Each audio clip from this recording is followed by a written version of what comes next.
What's up, y'all? Welcome back to the No Ceilings NBA YouTube channel and podcast feed. I'm Stephen Gillespie of Draft Sickos, here with a special prospect interview. Ladies and gentlemen, please allow me to welcome on the 6'4", 205-pound guard out of Tennessee, returning, ladies and gentlemen, Chaz Lanier. Chaz, how we doing today, brother? Terrific, super blessed. Happy to be here. I appreciate you having me. No problem at all, man. I appreciate you. We've been tagging each other quite a bit through for a little while. Internet issues coming on and off, but we're making it happen, man. And I appreciate you just making some time to come on, man. I know that you're prepping for the draft right now. How's that process been going for you? Oh, it's been great. Done with pre-draft workout, so that was super fun. Just being able to travel the country and compete, and really connect with GMs, assistant GMs, go out to dinner and lunches. It's been a lot of fun. For sure. I know that you've gone through the draft process before last year when you came out of UNF, and now you went to go back to play for Tennessee this year. What was the biggest thing that you took away from the time that you had that ended with North Florida, and then coming in to prepare for this year with the Volunteers? Yeah, I mean, I feel like Coach Driscoll down in North Florida did a great job preparing me for whatever was to come, which was the next level, playing high major basketball.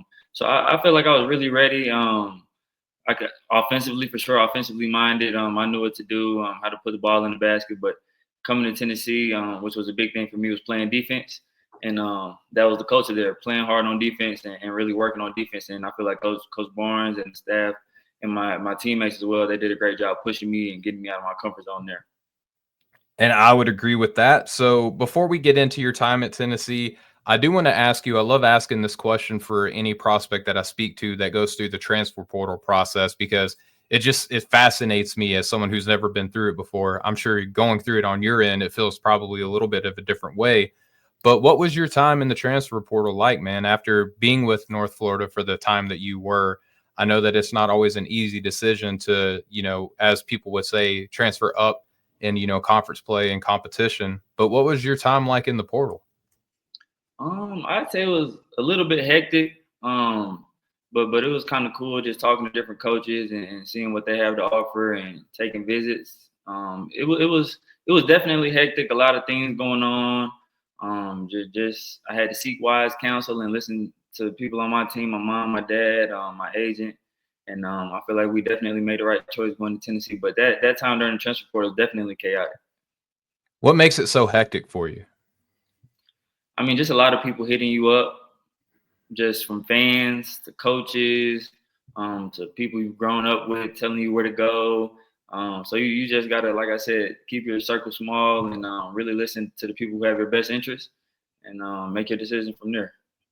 Well, and the decision that you made from there was to go to Tennessee.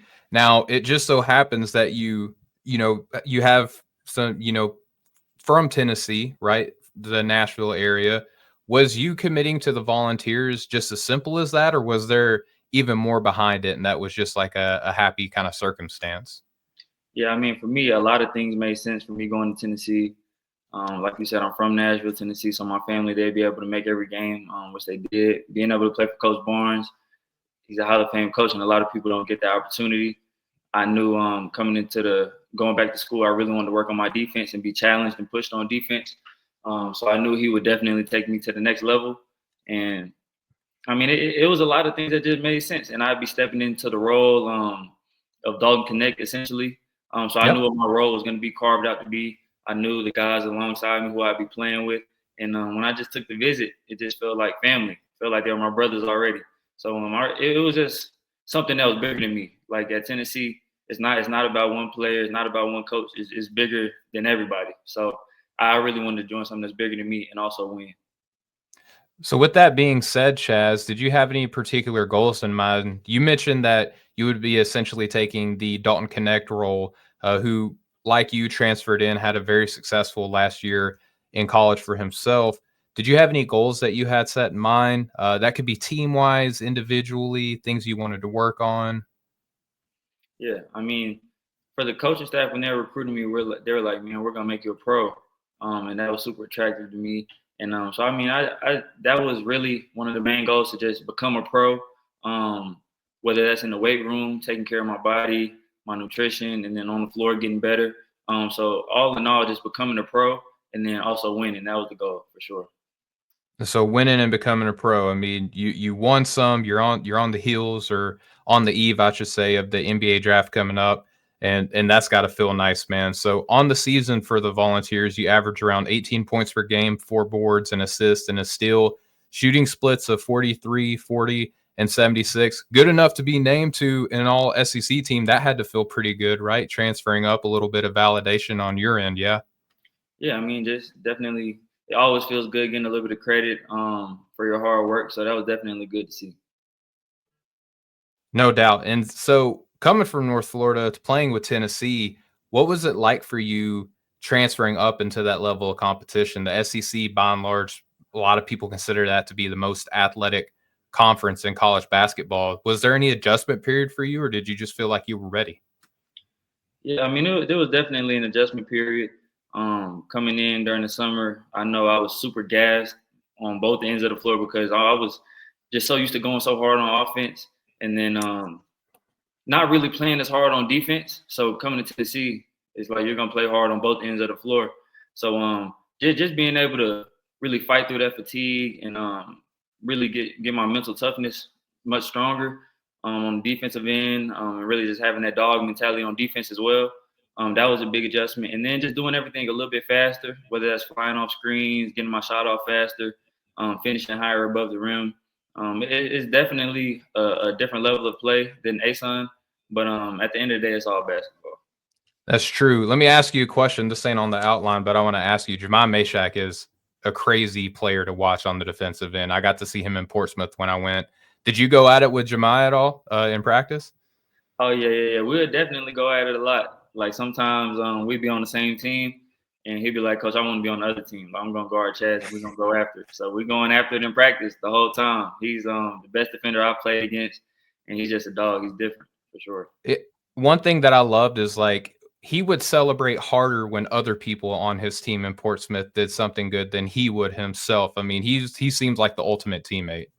Yeah, I mean that's the way he plays the game. That's the way he approaches life. Like it's not about him. He puts others first, and he's a great human being for sure. Yeah, no doubt. I mean, that seemed to be infectious across, that's something that I know that you have as well. You are a great teammate also. And your Tennessee team did very well this season, going 30-8, went pretty deep in the SEC tournament and made it up to the Elite Eight as well. Chaz, being in March Madness, you averaged 21 points, 5 boards, and assists and a steal, shooting splits of 40, 36, and 88. I mean, you lived a kid's dream in a lot of ways, right? Playing through March Madness. That had to feel incredible for you. Yeah, I mean, I feel like the whole year I was just living a dream, but especially when I stepped on the March Madness floor, it was surreal because I mean, me and my mom we used to sit down on the couch and watch March Madness when I was a kid. So just being able to really live out that dream and really play on the March Madness floor is still surreal. And sometimes I just feel like I need to be pinched, like it happened, and it just doesn't feel like it happened. But it's crazy, man. Yeah, for sure. So, what's it like when you have a coach in your corner like Coach Barnes in those situations? A guy who has pretty much seen everything, through the eyes of college basketball. When you're in those clutch, gotta have this win type games. What's he saying to you in between these types of games? I mean, he's honestly really laid back. Like he appears to be super intense, which he is, but he's honestly super laid back. He lets us go out there and really play our game and communicate amongst ourselves and really coach ourselves up. And then he'll get on to you whenever he needs to get on to you. But he's honestly super relaxed until you out there just making mistakes, and then he'll really get on to you. But he lets us go out there and really play and play free. You gotta love that type of stuff too, because he's a coach that will hold you accountable, but he seems very much so based on people that I've spoke to who are close to him, that he's also going to he'll hold you accountable, but he'll also tell you what you need to hear in those types of moments as well. Yeah, I mean, he'll definitely hold you accountable, and you wouldn't want him to do anything less than that. I mean, he's your coach, so he's always going to be able to push you and make you the best version of yourself, which I really respect. And he wants to see you put in the work, and then he'll trust you. There you go. And that showed again, you took on a big leadership role with this team. helped this team get really far in the postseason. But once the season's over, that you have to go in and start preparing for the next step for you, which is going to be the NBA. What was that transition like for you once the season was over, and then that your future is essentially waiting for you, some months down the road? Yeah, just making sure I'm taking care of my body, eating well, recovering well, because it's a long season. So taking a little bit of a break and then really just hitting it hard, making sure you're in the weight room, going at it every day, getting up your shot, going in 2, 3 times a day, film study. It's a lot that goes into it, but I mean, this is something you've been doing your whole life, and you're about to really realize your dream. So you got to put everything into it.